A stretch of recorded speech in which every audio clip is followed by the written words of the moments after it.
Making long-term retirement decisions in today's risky market is a challenge.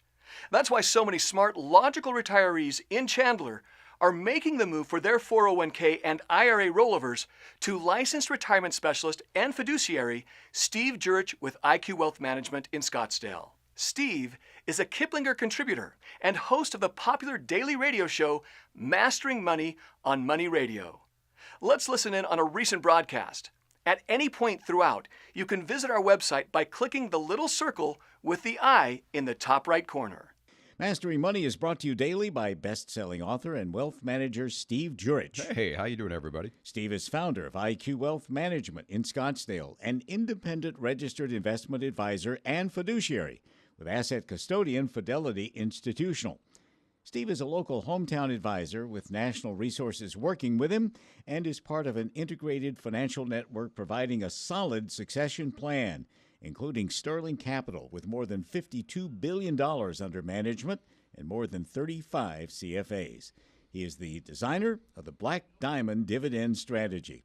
It's time now for the Mastering Money Q&A session. The idea of moving away from risk and more into safety and income as a person nears retirement is probably the most sensible advice anybody could follow. Yeah, I think so. But the traditional fixed income asset that has been used for so long to provide safety and income isn't getting the job done. Yeah, bonds. How does a person target date their portfolio without kidding themselves about the assets they own and the tools they're trying to use? Boy, that's a great point. You know, the fact is that for years, for decades, generations, when people retired, they simply rotated from stocks to bonds. I mean, many people, when I first got in the business over 20 years ago, began in real estate and switched into financial planning back in the early 90s. And the fact is that people all owned muni bonds. And they didn't have big 401ks back then, in the early, mid-90s.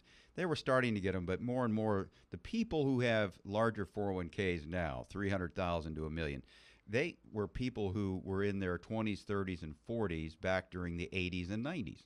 And then they just kept tucking away, and pretty soon you wake up one day and you have a pretty big 401k.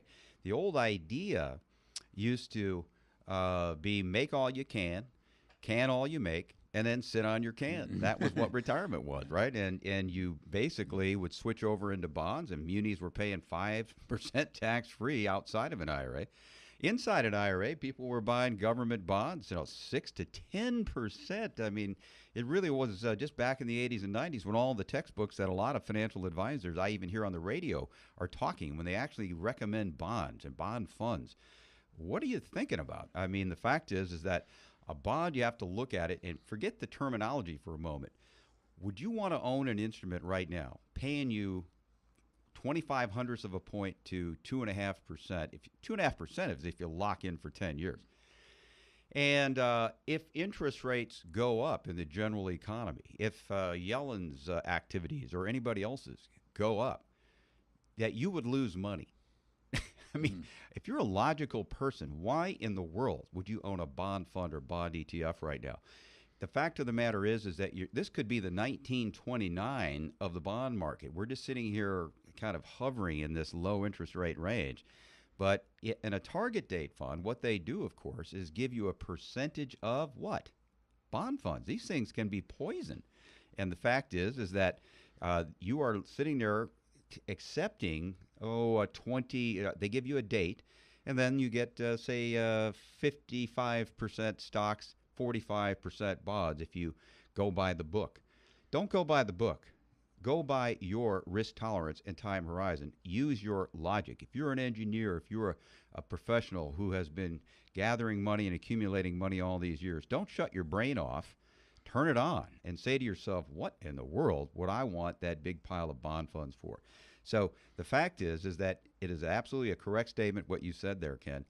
The thing we call bonds is no longer capable of providing the function that it provided 20 years ago. To learn more about making the move for your 401k and IRA rollovers, or to hear the rest of the show, click the link to visit the IQ Wealth Management website. Click the link now if you want to retire and stay retired with the right strategy for you. Take a few seconds and click on the website link now.